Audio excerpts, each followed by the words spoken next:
everybody, Marco here on this episode of The Decklyst. Now, in this episode of The Decklyst, I'll be showing you guys the Golem Lyonar deck that I was using in the Duelyst analyst video against that Vitruvian.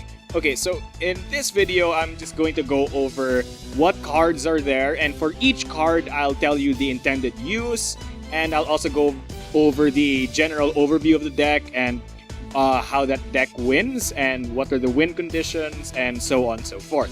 So let's start off with win conditions. Now this entire deck over here, this wins because of pure value.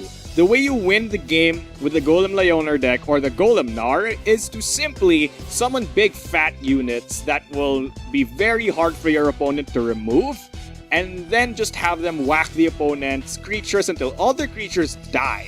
And then have them whack the opponent repeatedly over and over again until the opponent dies. That's backed up by some of the healing as well as some of the removal which is present in the deck.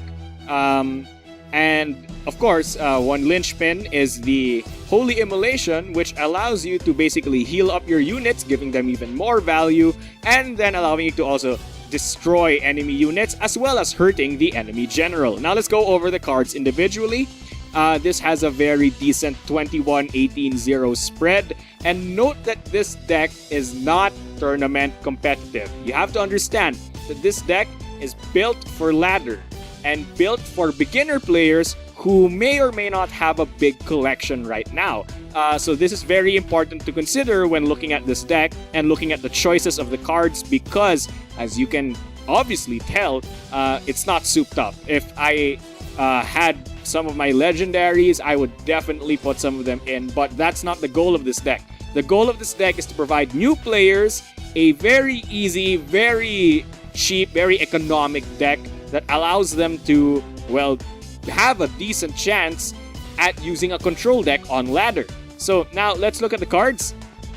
We have the Lyonar General, and the Lyonar General, you have to use them because you're using Lyonar. You have to understand that. But there is a strategy behind using your Lyonar General very well. You see, all generals can attack for 2 damage without artifacts. And this is very important because this 2 damage can kill a lot of your opponent's creatures, especially when mixed with the True Strike. Now, you use your face for removal.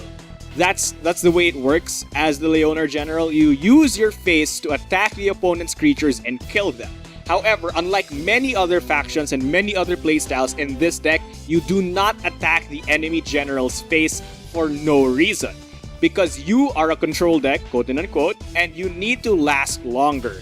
Dealing damage to the enemy general doesn't really help your game plan because you want to summon big creatures and just have them remove the opponent. So if anything, attacking your opponent's face is helping them more than it helps you, because oftentimes enemies are aggro or very, very aggressive decks that want to kill you as fast as possible. So attacking the enemy general just helps them.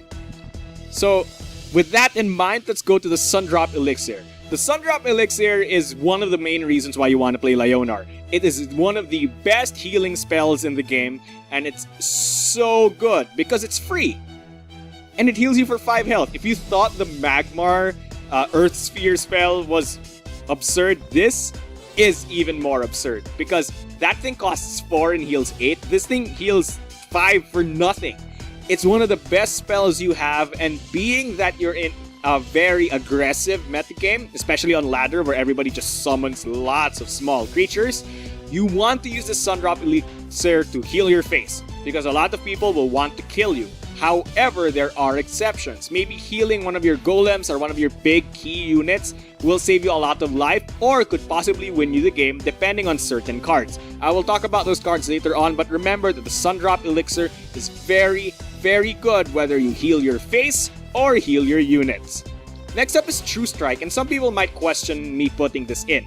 I will agree that True Strike is not one of the best cards, not one of the best spells. And in fact, if you want to replace it with a Lasting Judgment, by all means you can. See, the True Strike is used to basically help with minion combat. You are able to hit opponent units for 2 and then follow up with your general to kill something that has 4 HP, which is very, very good. It also has the advantage of being 1 mana. Now, this might seem like a problem for a control deck, but it's really not. See, it lets you get down some of your early drops and still remove enemy units in cases wherein Lasting Judgment, because costs 2, cannot do. So that's very important to consider, as the 1 mana makes it not necessarily worse than a Lasting Judgment, because it allows you to correct your turns and have something to play even if you've starved yourself of mana by playing some of your big units. Next up is the Golem Metallurgist. This is our first instance of our rare card in this deck. Don't worry, there's not a lot of rare cards in this deck. The Golem Metallurgist is very, very important. This is a Golem deck and we need Golem synergy. This makes all of your Golems cost 1 less.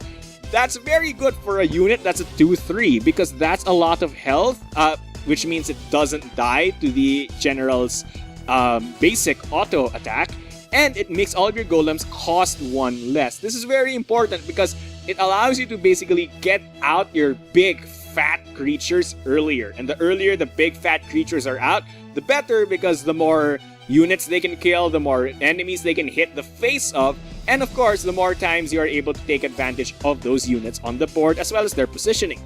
This is very important to reconsider, especially when you have multiple Metallurgists in your deck, in your hand and your deck, because Metallurgists make other Metallurgists cost less. This means that you can basically combo-wombo out multiple Golems in one turn. For example, one Golem Metallurgist is 2, and a Hailstone Golem is 4. So to cast a Metallurgist and a Golem, it would cost 6. But if you cast a Golem Metallurgist first, it reduces the cost of the Hailstone Golem, and it would only cost you 5. Now, if you have 2 Metallurgists, so you summon a Metallurgist for 2, and then you summon another one for 1, this would reduce this cost by 2. So in the end, you spend 2 plus 1 plus 2, 5 mana to summon 3 units. That's a lot of value. And you have to understand that keeping a Golem Metallurgist alive is very crucial to the way this deck works. I highly suggest you play them away from the combat, put them away from the enemy general, where they will have to either A, expend a lot of cards to kill it, or B, have to teleport or do something like that in order to destroy the Metallurgist, because you want to take advantage of that passive effect very, very often. Next up is the Windblade Adept, and the Windblade Adept is amazing. It's one of the other reasons you play Lyonar, because it's a 2 mana 4-3. If you compare that to the Blood Shard Golem, which is over here, which is a 3 mana 4-3. So you have to see that basically it costs 50%. It costs around 2/3 the price of a Blood Shard Golem, but it has the same stats, nearly, because of the Zeal. Now note that the Zeal means that if you get Silence, it's a 2-3, and if the Windblade Adept is away from you, it's also a 2-3. But note that if you're using your Windblade Adept not beside you, I don't really understand. When it comes to using the Windblade Adept, just remember that you have to maneuver so that your Windblade Adept and your General are always adjacent to one another, so that you get the advantage and this thing becomes a really, really value unit. Otherwise, if your opponent decides to silence it or something like that, they just wasted the silence on a 2-drop. That is still value. Now, we move on to Divine Bond. And Divine Bond is a very interesting card in this deck because of the many high health units you have in this deck. You can see that Silverguard Knight, Bright Moss Golem, Ironcleave Guardian, as well as the Hailstone Golem all have around 5+ HP. This means that the Divine Bond can give them 5+ attack, which can, and oftentimes will, finish the game and kill the opponent. This is one of the deck's quote-unquote emergency win conditions, because sometimes you can't last long enough for your value to, well, outvalue them, that you need something to finish them fast. If they spend their entire turn hitting you in the face instead of removing your units, you're able to basically get in 13, 10, or 8 damage into their face. And oftentimes, that's around half their life, and oftentimes it will kill them. Just remember that it's useless without units on the board, so you may want to mulligan it if you don't have a good board in search for your removal or other units. Next up is Martyrdom, and Martyrdom is not a card that many people like. to use in their decks, simply because it heals the opponent general when you remove the thing. But remember, you are a late game control deck and you want to basically drag it out to the late game where you can summon your big units and you can summon your big units with your removal spells and have just more value than the opponent, especially grinding them out of their options. This thing removes threats. You're able to remove your opponent's big, scary units at generally no cost to you because, again, you don't hit your opponent's face most of the time. That means that when you use this card, most of the time, it'll heal your opponent for 0 since they'll still be at max health. This makes this card deceptively strong. If you thought something like Ritual Banishing was broken, this is a free Ritual Banishing without having to kill one of your units to use. That is really, really good, especially since this deck's game plan, again, is to not necessarily rush for your opponent's face. Next up is the Silverguard Knight. The Silverguard Knight is another reason why you love being Lyonar because it's just a value unit. For 3 mana, you get a 3 attack, 5 health unit with Provoke. That is absurd. Again, it has the same caveats as the Windblade Adept in that it gets silenced or gets removed away from you because it's reliant on Zeal. It won't be as good, but oftentimes their average case will be that they'll stick near you, and your opponent will have to deal with a very, very, very value unit. So it's just, you play it out there. It's a great Divine Bond target. It's a very, very amazing card, and it's a basic card, so you'll most likely have this in your deck all the time. Next up is Tempest, and ooh baby, Tempest. Tempest is the reason why I love Lyonar so much, because this spell lets you clear boards easy. This is what makes the Vaynar, Songhai, and Abyssian matchups generally easy. Specifically the Swarming Abyssian, Swarming Vaynar, and the Songhai that tries to summon lots of Frenzy units and Backstab units without using Inner Focus too often. So basically, they don't have Pumbas, they don't have the burst that other Songhai have. So basically, this makes those matchups almost trivial because it allows you to clear the board and wipe everything and possibly even deal damage to the opponent's face. Now, this might not seem too good to some of you because it's like, oh, it kills my units, it kills my Golem Metallurgist and my Windblade Adept. But remember that those are the only 2 cards in this deck that it kills. Everything else will survive a Tempest or 2.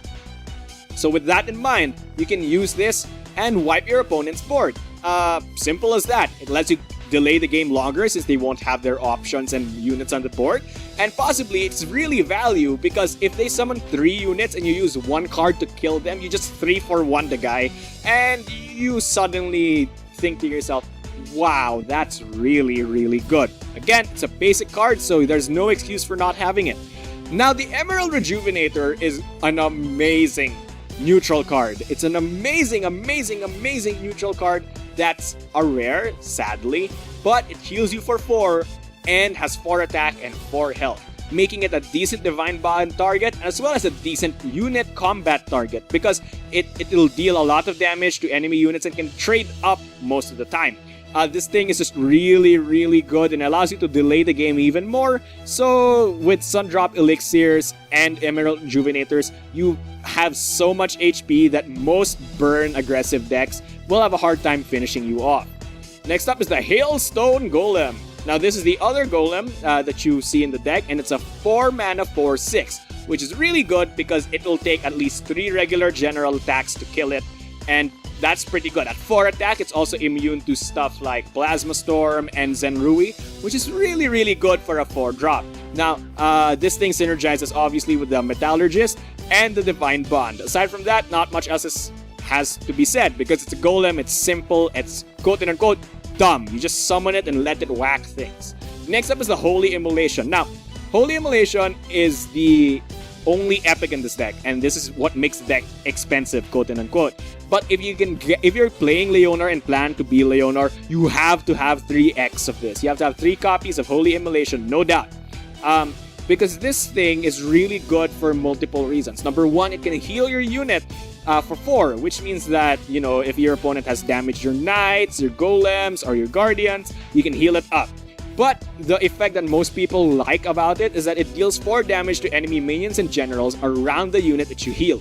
This means that you basically have a pseudo Macintor War Beast that allows you to clear out enemy units and damage the enemy general's face. So oftentimes, even if it doesn't heal a unit, you'd want to use this just for the damage it gives. So some combos with it include summoning a 2-drop and then playing it on the 2-drop.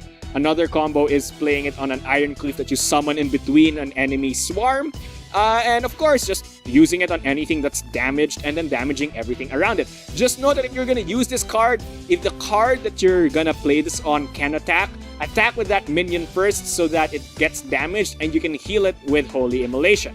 So next up is the Bright Moss Golem, and it's a 5 mana 4/9. For 1 extra mana, you get 3 extra health, which is really good because that takes 2 extra general attacks to kill.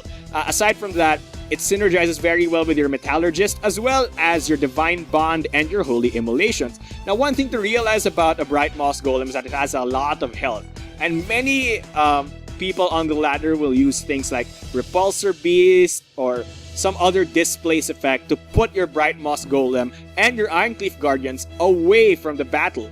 And one important thing to realize with this is that you can use your Martyrdom on your own units. This lets you basically turn that unit into extra 9 health, which is not necessarily value, but against any aggressive burn deck, if you randomly heal for 9, it can oftentimes spell doom for them as they run out of ways to finish you off. And finally, we have the Ironcleave Guardian, the other reason you want to be Lyonar so much. Not only does it have airdrop, not only does it have provoke, it's also a 3/10. Meaning that it's one tough cookie to kill because it'll take 5 general auto attacks to do that. This makes for a really excellent Divine Bond target, as well as an excellent Holy Immolation target. However, if your opponent does displace it, again, you can use a Martyrdom on it. This is just very good, but one thing you have to realize is that many opponents will remove this as soon as they can. So oftentimes, if you can play smaller drops compared to it, it's oftentimes better to play the small drops because your opponent is a 5 mana thing and your opponents will just remove it most of the time, including the Bright Moss Golem. So these two are big drops, and oftentimes you want to drop them along with some little drops or maybe some other spells like removal or extra stuff. But most of the time you'll play it and your opponent can't deal with it, and if they can't deal with it, you can heal it up with a Sun Drop or a Holy Immolation and then Divine Bond it and kill them. Basically, these two things are really strong because your opponent is forced to remove them or else you will just outright kill them. So that's the Golem Lyonar deck, or the Golem Lyonar, and I hope you guys liked it. I know that it's not the most tricked out deck, and overall it has only 3, 6, 9 rare cards, 3 epics, and 3 commons. So that's not a lot of spirit to use, and most of the time you'll have the basic cards anyway, and you'll pull some commons and rares, definitely, no doubt. So this is a very easy and good budget deck to use, especially if you don't have a lot of cards yet. But it's very, very good if you really want to use control playstyle. Note that when I say control, it's not as control-y as you might think. It might look mid-range to you, but it's very control in the way it works. You use your minions to combat the opponent minions, and you barely hit the opponent in the face. Now, if you want to see this deck in action, you can click over here, and you'll see that it'll bring you to a link wherein you'll see that match of the Vitruvian versus this deck. It'll show you some strategies, and it'll show you the deck in action. So without further ado, thank you so much for watching. Thank you, and good night.